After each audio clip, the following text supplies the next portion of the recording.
The call came at 4:47 in the morning. Steve Harvey had been awake for 11 minutes, not because of the call, but because 4:36 was when he sometimes woke up in the way that people wake up in the middle of the night, when the mind has finished whatever it was doing while the body was sleeping, and has decided that the body is no longer needed for that. He had been lying in the dark, thinking about nothing specific and everything general, when the phone on the nightstand lit up with the area code he recognized before he saw the name. Cleveland. He picked up before the second ring. His Aunt Gloria, his father's sister, 3 years younger, the one who had always been the bridge between the people in that family who had stopped talking and the people who needed to know things, said, "It's your father, baby. He's at MetroHealth. They brought him in last night. It's his heart." Steve Harvey was out of bed before she finished the sentence. There are things a person does in the 20 minutes between receiving information and getting in a car, and those things reveal something about the shape of what the information has landed in. He called his assistant. He called the airline. He packed in the specific, efficient way of someone whose body had taken over from the part of the mind that makes decisions, because the decision had already been made, and what remained was execution. He moved through the hotel room with the quality of someone who has been waiting for a specific thing without knowing they were waiting for it, and who, now that it has arrived, finds that they know exactly what to do. The flight from Atlanta to Cleveland was 1 hour and 40 minutes. He did not sleep on the plane. Jesse Harvey was 79 years old and had been at MetroHealth Medical Center for 14 hours when his son arrived. The nurse at the desk on the cardiac floor recognized Steve Harvey with the specific professional restraint of someone who had been trained to maintain a normal demeanor around people who occasionally turned out not to be normal, and she showed him to the room without unnecessary comment, which he appreciated. Room 412 was a standard cardiac monitoring room, the particular institutional quality of a hospital room that is functional and impersonal, and that a person's belongings immediately begin to personalize the moment they arrive. Jesse Harvey had been there for 14 hours, which was not long enough to have accumulated much in the way of personal objects, but long enough for the room to carry the specific smell of a person, and for the chair beside the bed to have been moved twice from its original position. His father was asleep. Steve Harvey stood in the doorway of room 412 and looked at his father for a moment before going in. Jesse Harvey had been a big man, the specific largeness of men who worked with their bodies for decades and who carried it not as weight, but as structure. He had been, for most of Steve Harvey's childhood, one of the most physically present people in any room he occupied. Not because he was loud or because he demanded attention, but because there was a quality to his stillness that had the density of accumulated labor in it, the specific gravity of a man who had been doing hard work for long enough that his body had organized itself around the work. He had worked at the Republic Steel plant in Cleveland, and then at the mill on the west side, and had carried the plants with him in the particular way that work of that kind is carried, in the shoulders, in the hands, in the specific economy of movement that develops when you have been doing something with your body every day for 30 years, and your body has learned to stop wasting motion. Not in a dramatic way, not in the way of sudden illness, but in the gradual way of a man who has been giving some of his size back to the years for a long time, and who is now at 79 in a different relationship with his own body than he had been at 50 or 60. His hands were on the blanket. His face in sleep had the particular openness that faces have when the person inside them has stopped managing what they present to the world. Steve Harvey had not seen his father in 4 years. The distance between them had not been created by a single event.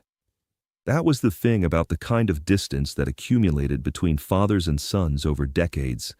It rarely had a single origin that you could point to and say, "Here, this is where it started."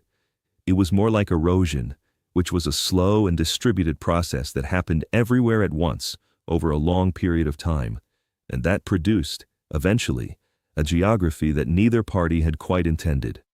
There had been specific arguments, yes. There had been years when Steve Harvey was becoming something that Jesse Harvey had not anticipated, and that had required from Jesse a form of adjustment that he had managed, with varying degrees of success. There had been the specific pride of a man who loved his son and did not always have the vocabulary for that love, in the form his son needed to receive it. And there had been the specific longing of a son who needed something from his father that he could not name precisely and therefore could not ask for clearly. It had been created in the specific way that distance is created between fathers and sons, who are very similar in some ways and very different in others, through the accumulation of conversations that had gone sideways and years that had passed, and the particular weight of things that had been said and not said in the decades since Steve Harvey had become, publicly, the person he had become. Jesse Harvey had been proud of his son in ways that he had not always known how to say. And Steve Harvey had wanted things from his father that Jesse had not always known how to give, and neither of those facts was a failure, and both of them had contributed equally to 4 years of distance. He went in, he sat down in the chair beside the bed. He did not wake his father up. He had driven 3 hours and taken a flight and driven from the airport and had arrived at 8:15 in the morning with the specific quality of someone who has been moving towards something for 4 hours and has now arrived and does not quite know what to do with the arrival. He sat in the chair and looked at his father's hands on the blanket and thought about those hands in a specific and private way, the way you think about a person's hands when you have not been in the same room with them for 4 years, and their hands are the thing that is closest to you and that you can look at without them knowing you are looking. Jesse Harvey's hands had built things.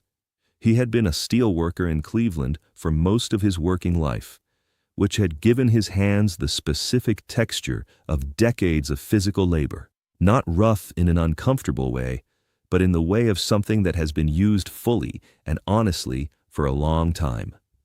He had built furniture in the garage on weekends. He had fixed things. He had been, in the specific language of his generation and his work, a man who knew what to do with his hands, and the hands showed it. Steve Harvey sat beside his father's bed at 8:15 in the morning and thought about those hands and about a morning when he was 11 years old, and his father had put one of those hands on his shoulder in a way that he had carried with him for 40 years, and that he had never found the adequate language for. And he thought about how strange it was to be carrying something for 40 years without language for it, and he thought that this might be one of the things that had made the distance. Jesse Harvey opened his eyes at 8:23. He looked at the ceiling first, in the way of someone orienting to a space that is not their own. Then he looked at the chair beside the bed. Then he looked at his son. He did not say anything for a moment. Steve Harvey did not say anything for a moment either. "You came," Jesse Harvey said. It was 2 words, and the way he said them contained more than 2 words contained. Not accusation, not surprise exactly, but the specific quality of a statement that is also a question, that is also something else entirely. The way you say something when you have rehearsed several versions of the first thing you would say if this moment ever arrived, and none of them were right. And so when the moment actually arrived, you said the 2 words that were true without requiring any of the versions you had rehearsed. His voice had the specific quality of a voice that has been sleeping and is still finding itself. But underneath the sleep quality was something else, the sound of a man receiving something he had not known he was expecting and discovering that he had been expecting it. "Of course I came," Steve Harvey said. Jesse Harvey looked at him. He was a man who had been a specific kind of man his whole life. Not a man who said the difficult things, not a man who found it easy to put the important things into words, which was one of the ways he and his son were different and one of the ways they were the same. He looked at his son in the chair beside his bed and said after a moment, "4 years is a long time." "I know," Steve Harvey said. "I'm not," Jesse started, and then stopped, which was the specific stopping of a man who has begun to say something he has not said before, and who is discovering midway through the first sentence that the thing is larger than the sentence can contain. "I know," Steve Harvey said again.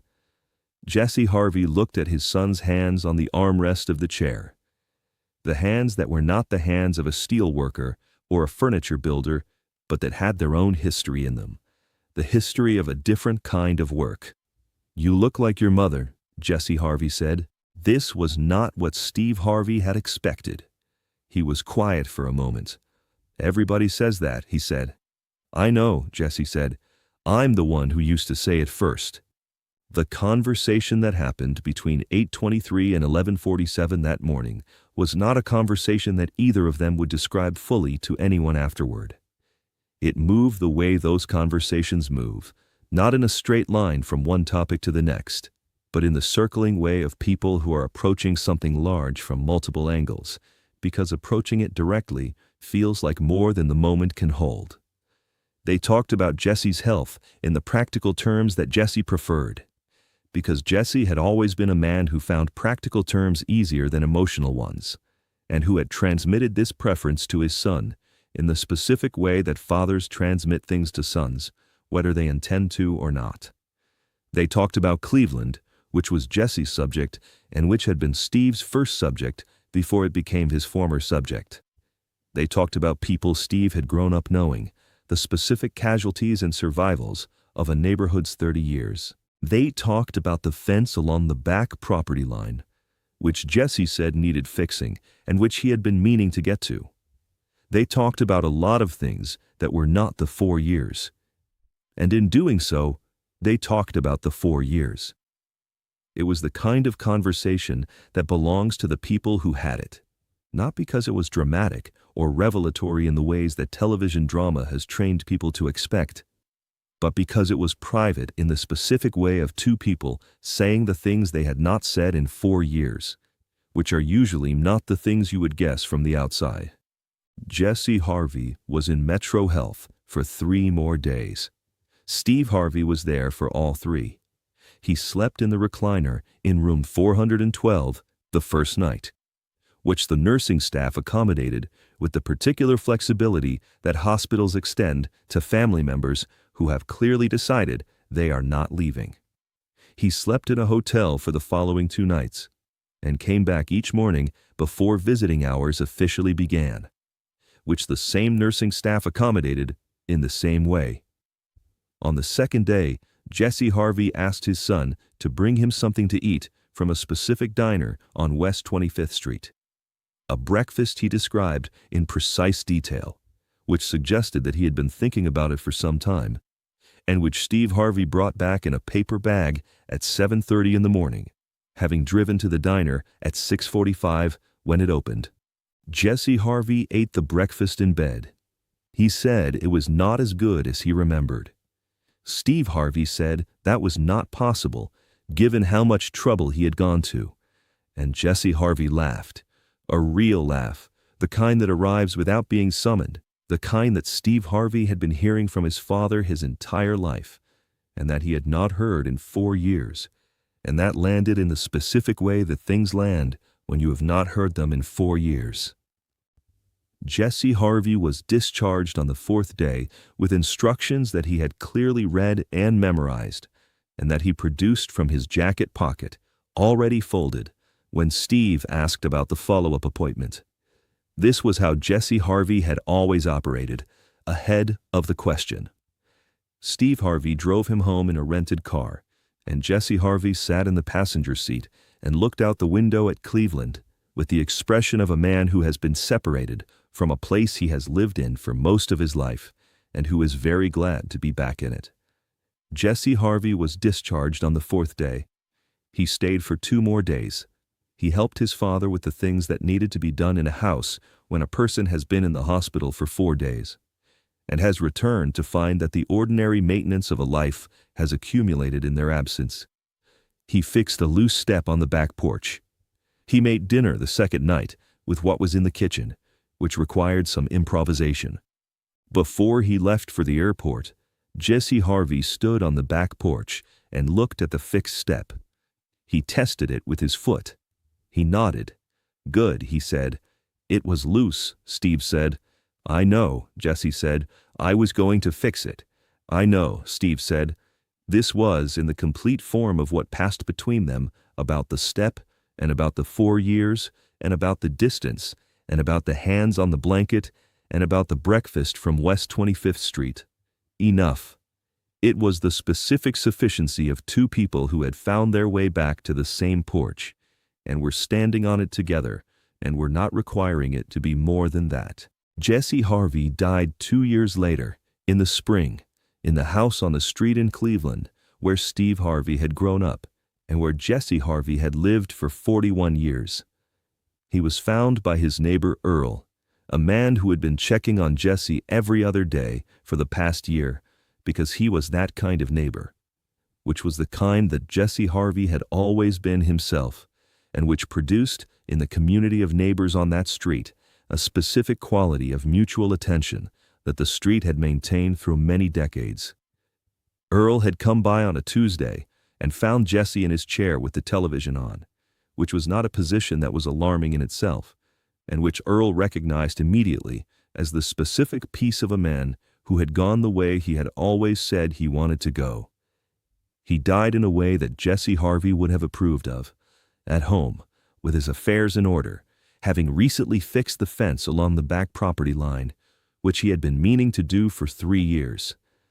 Steve Harvey has said, in the careful way he speaks about his father, which is careful because the story is partly his and partly Jesse's, and the part that is Jesse's deserves the care, that the 4:47 call was not a moment he would have chosen, but that he would not give back.